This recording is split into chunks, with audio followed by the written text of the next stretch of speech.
G'day legends, I hope that you're doing really well. Now, today's video may be a little bit shorter because we don't really have as much to talk about, but what we're going to talk about fighter jet aircraft going into Ukraine, of course being the F-16s, but as well as the Gripens from Sweden. We're going to talk about, the ins and outs of some of that. We are going to talk about the strikes to the northeast of Kyiv. We're going to look at some other footage and stuff that's come out, and then of course a look over the maps.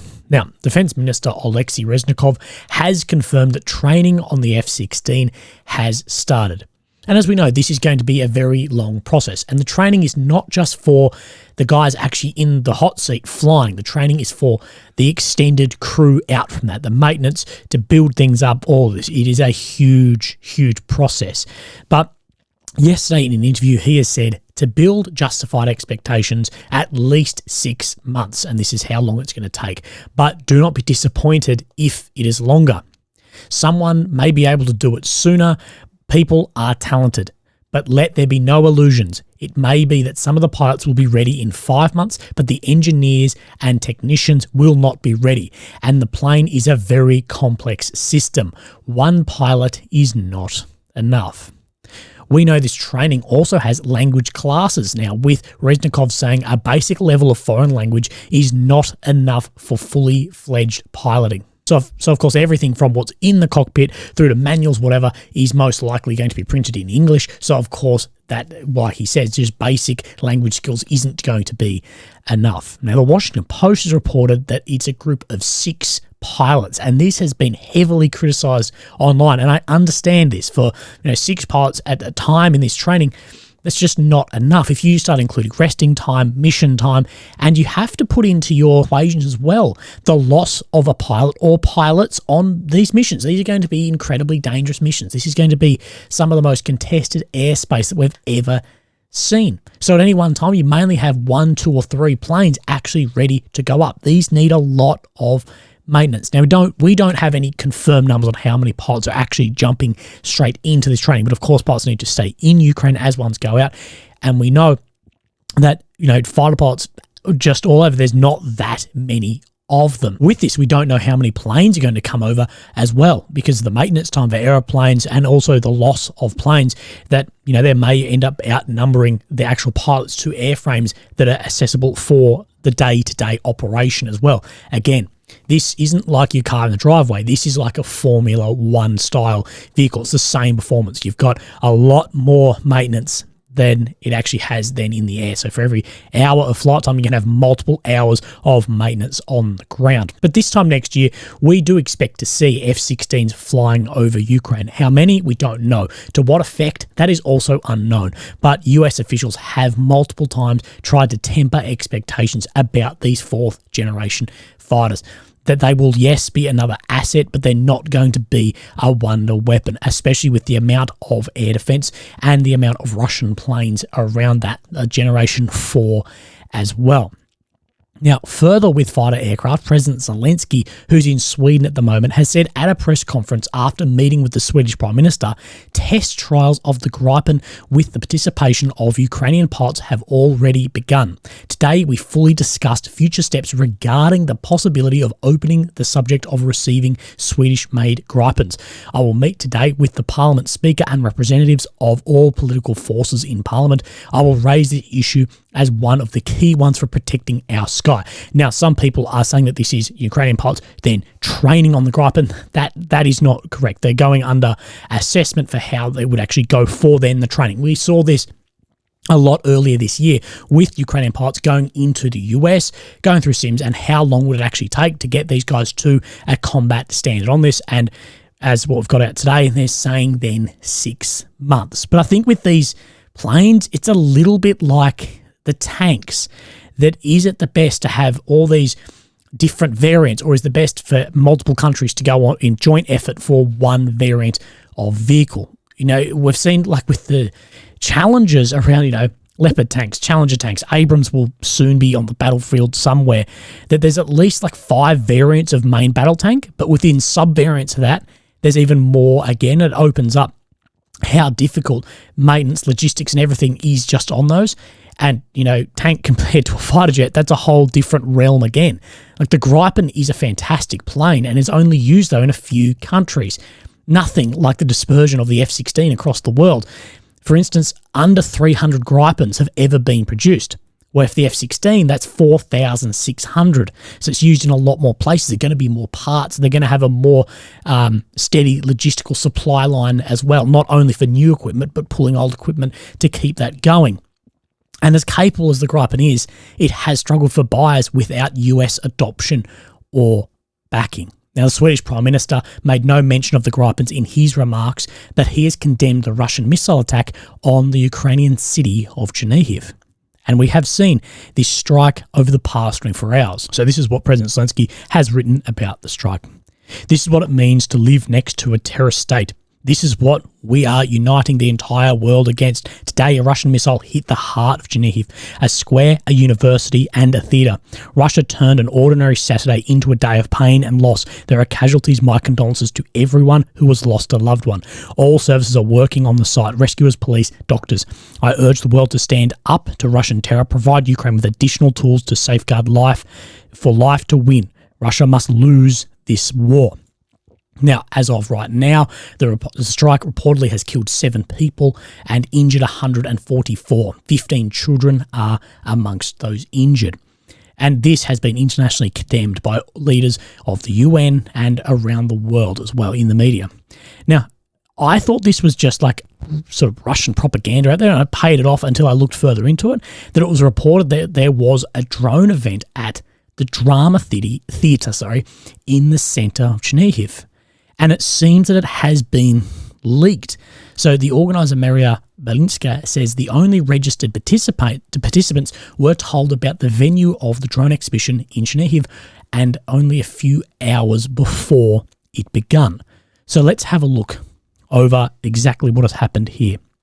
So this was the photograph of the organiser here as well. So let's go over this. So of course this is the voice of Ukraine. Ukrainian news: 7 dead, 117 wounded. This was a little bit older, so as far as I'm aware it's 144 at this strike, but wounded in Russian rocket strike on civilians in a sunny Saturday in Genev's city centre. This article talks about how this went down and some of the people who were caught up as casualties in this. A bus was stopped outside the theatre at the time of the explosion, adding to the casualty count, adding that the area near the drama theatre in central Geneva was very crowded at the time of the strike. There was a public transport stop nearby and a bus stop there to pick up and drop off passengers. A drone exhibition, a popular church holiday, and a sunny Saturday weather brought many Chernihiv residents to the city centre ahead of the Russian attack. The drone exhibition of combat drone manufacturers, the Furious Birds, was held with the support of the local military administration, said the co-organiser, Maria Belinska. That is the photograph I just had before. She added, while the event was announced previously, the location was only revealed hours in advance. The specific location was reported only to be registered and verified participants a few hours before the event. All the data of the participants were provided to the relevant authorities. So we go on to then the more updated article here by the voice of Ukraine here as well. Russia might have targeted drone exhibition in Chernihiv. Security services looking for an insider, and I don't want to buy this Temu cheap shit. Anyway, the exhibition, which took place today, August 19, in the city, was not agreed with Chernihiv City Council. No permits were granted. That is from City Council. The exhibition's co-organiser clarified in a post on Facebook that the exhibition was indeed agreed with the military civilian administration, but not the council. This is a business exhibition. It is a closed meeting of engineers, military and volunteers on military technologies for the front. I saw the official statement of the City Council, and in fact, we did not agree to host the event with them. We agreed on it with the military administration, as it should be. I don't give any comments to journalists. The official investigation comes first. I see that anonymous pro-Russian accounts have joined the effort to spread hatred and betrayal. It is a pity that there are some Ukrainian bloggers among them who are not even trying to understand the situation. Then she backs up that the specific location was only announced a few hours before the event. As soon as the air raid alert was announced, the event was stopped and the participants were told several times to take cover. Unfortunately, some people went outside anyway. Everyone who went to the shelter is safe. I personally went to the shelter a minute before the strike. So we have here as well, this was the ad that came out for this event for Victory Drones. Now I have this then translated across. Angry Birds to Geneva. Registration for the next demo day is open. We invite manufacturers at the military aviation schools and socially responsible businesses to take off next Saturday. So it was, but not the then specific location. And this was the Facebook post where they're pulling some of these quotes out here of what has actually happened. But this is not a business exhibition. This is a closed meeting of engineers, military and volunteers. We're working now with the SBU, the Security Service of Ukraine, and providing all necessary data for operational investigation. Before this, according to the agreement with local authorities, the measures were held in Kyiv, Lviv, Dnipro, and Kharkiv. Now, as people are saying is, well, maybe there was some insider in this who has leaked then the specific location. Now, we're going to talk about the location a little bit further. Now, some of the comments here, and these are from some of the more top comments here. I respect you, but such measures to be done in the front city, well, it's not possible in the country of war. And the enemy knew where to hit. Unfortunately, the organizer of the event and persons who weathered this event should be behind bars, provoked the death of people. And these are both from Ukrainian accounts here, and as well, this one here. For some reason, I've cut out the name. Why such important top secret measures held in a civil room in the centre, not in the territory of the combat area with bomb shelters and own checkpoints and defence? The main thing that no one understands, and therefore they consider it betrayal. Why in the Geneva front line, where the rocket flies 5 to 7 minutes, not in Ternopil or Transcarpathia, where the rocket flies for half an hour longer? Are these not legitimate issues, and should the organisers not be held liable? And I think those are fair enough questions there. So where are we talking? Of course, this is Ukraine. This is Kyiv, the capital. And then Geneva is up here. Now, we see that it's very close then to Belarus and very close then to Russia as well. So it is a lot closer. And where these other people are talking is, why is it not held in somewhere like Ternopil out here, where the rocket goes a lot further? Now, why does that matter? Now, we know Russia can hit areas out here, but it means that the rocket flies further. You've got a lot more warning on the air raid sirens, people to get to shelters, things like this, that it is held in an area here and in the centre of this city. It is incredibly upsetting that innocent people get caught up in these attacks. But as I've said again and again, we are 18 months into this war. Everyone knows that Russia will make strikes, regardless if it's going to cause civilian collateral damage or not. Yes, Russia is responsible for firing the missile that launched the attack and killed people. But fucking come on, you're holding a drone exhibition in the middle of the city. Drones have wreaked havoc to the Russian military. You don't think that that would be something that they would then want to target? I completely understand the public outrage for this. Now, a lot of the articles saying, oh, there's a lot of support. From the comments and stuff I've seen, there's a lot of people very fucking pissed off about this. And if someone I loved was caught up in this, I'd be pointing blame, of course, at the Russians, but also at how was this running in the centre of the city on an incredibly busy day for military drones? And something else I missed on this location is what I've seen people point out, is Geneva doesn't have the same sort of air defence that somewhere like Kyiv does. So Kyiv, of course, has the Patriots, where they don't have the equivalent up here, so it can be more easily targeted again. Now, it's so horrible that innocent people have died. And I'm not saying that the organisers' plans wanted this to happen. Of course they didn't want that to bloody happen. They're organising drones to fight for Ukraine. But there has to be some responsibility taken from there. I've said it before, and I'll say it again. Missiles should never, ever be used in civilian areas. But for God's sake, there needs to be some more effort not to put things like this in these areas. Troops, drones, things like this, there needs to be some more effort put from that. And I think that the organisers need to take some responsibility of hey, this was pretty fucking stupid. And also, the security services need to find out who actually leaked the location of that. You've got a few hours. A few hours is not that long. A few hours, text message across the border, WhatsApp chat, Telegram chat, it's going to be held here, and rockets come in. And it does look like the rocket somewhat missed. I can't show the video here, but hit the street and a big fireball came across, which is a shocking thing. It's caused a lot of damage, a lot of casualties, a lot of injured. It is horrible, but, it's one of those situations where I'm fucking sort of no shit. Now, there's been a number of Ukrainian drones again cross into Russia, with reports that some, but not all, were engaged. Now, the Soltsy airfield in the Novgorod region, which houses mostly Russia's Tu-22 bombers, which can carry the hypersonic missiles, was hit. The Russian MOD has confirmed that a plane was damaged, but didn't specify the type of plane or the extent of the damage. Interestingly, this is Ukraine's most distant strike yet.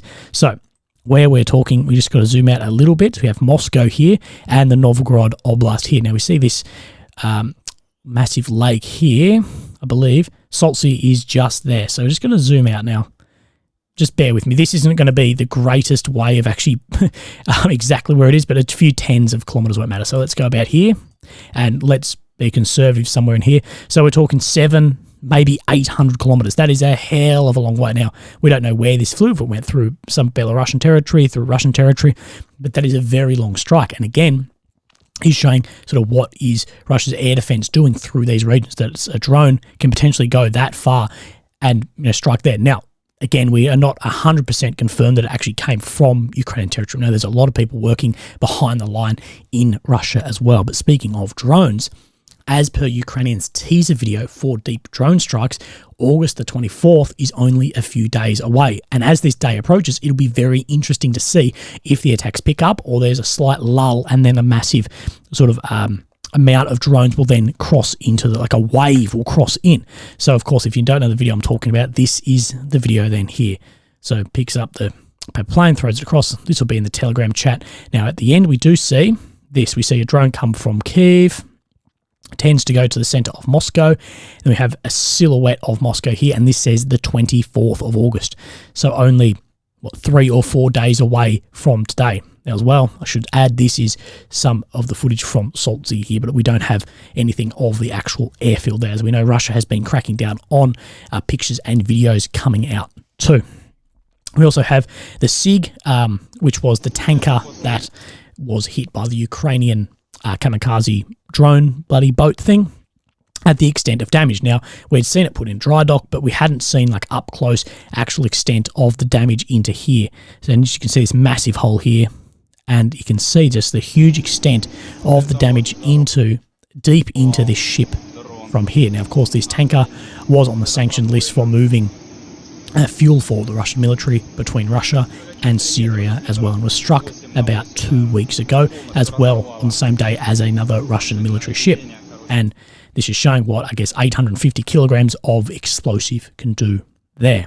Now, this was interesting as well, that this NAFO account has put this up. Now, I can't actually find this quote anywhere. Like, I can't actually find the source of this, which is very common, I guess, for a lot of these accounts. But anyway, at least 10,000 people in Ukraine need to be conscripted into military service every month in order to simply maintain the number of defense forces at the existing level. It's from Ukrainian military page, general stuff, but I couldn't actually find the quote. Not saying it's wrong, I just couldn't find it.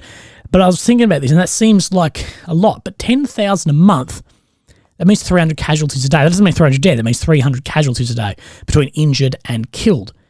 And although, 10,000 a month are horrible numbers, it does actually seem very reasonable, 300 a day, for a counteroffensive like this. A lot of people would say that it is significantly higher than that. But as we know, both Russia and Ukraine don't release their numbers. We just speculate on what then it actually could be. As well as the MOD has put up this. Over the last week, most of the front line has remained static. However, in the south, Ukrainian forces have continued their advance along the course of the Mokry-Yaly River, securing the village of Ryazany in the face of stiff Russian resistance. In the north, Russian forces have continued probing attacks in the Kupiansk area, but achieved no significant advances.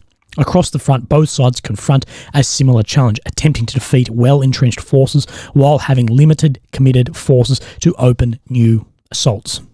And that is very interesting here, that both sides don't have the amount of forces to open up new areas from there, but they have very well entrenched positions, and it has come to a bit of a stagnant attritional warfare from that, and artillery warfare pushing then well behind the line. Let's have a look over the maps and see what is actually changing and showing today. So of course we have Ukraine, the center, the capital of Kyiv. The red areas occupied since 22, and the purple since 14. This being the Sea of Azov, the Black Sea, Crimea, Donetsk, and Luhansk. Of course we've got Romania, Poland, Belarus, and Russia around here. Now, Down around Novkovka region, where we did see this little bit of grey zone pop up just to the west of Kozachi. We haven't seen any change there across any of the maps. But what is interesting about Novkovka is we do have an ISW update here that does say that the land emerging from the Novkovka reservoir due to flooding down river as of July 22. So we know July the 22nd, that is when Novkovka was then taken out. So, of course, the land upstream from here is drying out. Well, it's becoming land, I guess, from what was then the Dnipro River. And I think that we will start seeing more advancements then across the Dnipro from there, and that will be very interesting to see what could open up here. Of course, this is where the nuclear power plant is. So, south of Orokhiv, Robotyne. What are we actually seeing in here? Now, I like to just go on the satellite just so we can actually see the outskirts of Robotyne itself. So let's just step back and forward. So we don't actually see any territorial change, but what this blue is showing us is that Ukraine is controlling more of the ground here, although Russia hasn't really lost any here. And we do know that there's still a lot of fighting in and around Robotyne. So this is almost the exact same as Surak Maps has said. So Surak Maps has said there's no change. Whoa, what have I done? Shit. Fuck. That there's no change in the town, but Ukraine are taking up positions in the east. So there's no change of where the actual front line itself is sitting, but Ukraine is taking up positions both to the east and further east of Robotyne, which seems to line up with what Deep State Maps is showing. And that is the only map then released from Surak Maps there. Now let's look up in around Uruzani, and we don't see really any change, maybe just the green push down, but that green doesn't mean that they've actually lost any position. It's just the blue is within the last 2 weeks. So this push here was now before 2 weeks, so no real change there. Now, let's look up. Now, we do see that there's been a lot of fighting around Avdiivka to the south of Bakhmut. Now, we do see Ukraine did make a fair bit of ground in and around Klishkivka and Drivka region here. And we do know there's been very, very fierce fighting here, that it has gone back and forward between Russia taking ground, Ukraine taking ground, but Ukraine is on the advancement there. And we haven't seen change for a bit of time there. Look, we're talking a good 2 weeks, but we have seen some slight push there. Now, before that, we did see more pushing and to and from. But that isn't replicated across the daily map update here by Ukraine either, or Surak Maps. But we do know there's a lot of fighting in and around there. Now, we did see Ukraine get more ground as well around Dubrova. Now, we do know that Russia did make a lot of ground here maybe about 3 weeks ago. But then we see Ukraine pushed back. Now, this is a heavily treed wooded area. A lot of the footage you see of that is in and around here. Now, heavily treed wooded areas isn't fantastic for armoured movements, more infantry, but it does mean that you dug in assaults, there's more cover, more close fighting. It is savage in and around this area. So we do see that change, and that is then replicated. If we go onto the daily map update, this is also shown. So we have Dubrova here. Now we're looking just about here, step back, and we do see that. So it's actually somewhat showing in different areas, but it is showing that Ukraine made an advancement there over the past 24 hours. But that is the only change that is actually being shown on the daily map update. And then we come into the Kupiansk region, of course, up here where we did see Surak Maps saying that Russia did have big advancements, but it hasn't been replicated over these other Western sources map. But we do see that there was just this small change here that does show that Ukraine may have made some ground. But I think a lot of these, when it just moves a little bit, isn't a side gaining or losing ground. It's more just maybe a map correction here. So say there's a tree line down here and see how it pushes back into the tree line. It's probably more of a correction there, but we're not really sure. There are some other maps that are showing that Russia has made more ground into Sinkivka, but those aren't maps that I really trust or use. They're very on one side, if that makes sense. But those are the only updates that we are seeing from today. And that is, let me have a look. That is everything I want us to talk about. Legends, there really isn't that much happening at the moment. We are seeing a lot of footage come out of POWs, but not much else. Now, we do know that a lot of footage of both the Russian side and Ukrainian side isn't being released on purpose. That whole Shush campaign is still running, and Russia is having a very similar one. But we are seeing a lot of Ukrainian, a lot of Russian POWs, so we do know that there is heavy fighting and movements going on.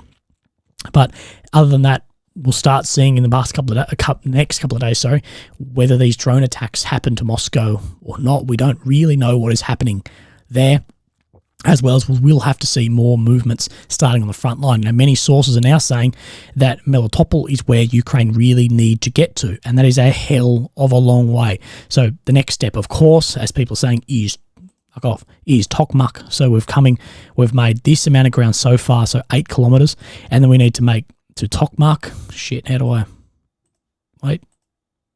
Tokmak, so another, let's say 30 kilometers. It is actually a lot less than that. It's more like 20. And then all the way down into Melitopol.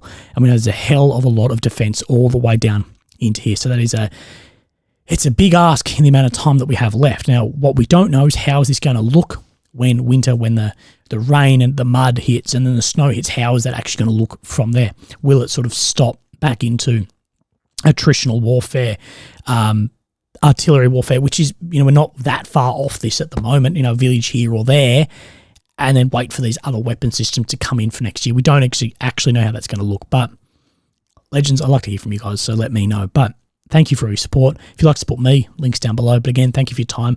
I hope you had a great Sunday. I hope you had a great weekend. Hope you're not dreading tomorrow too much. So look after yourselves, and I'll speak to you tomorrow. Thank you. Bye-bye.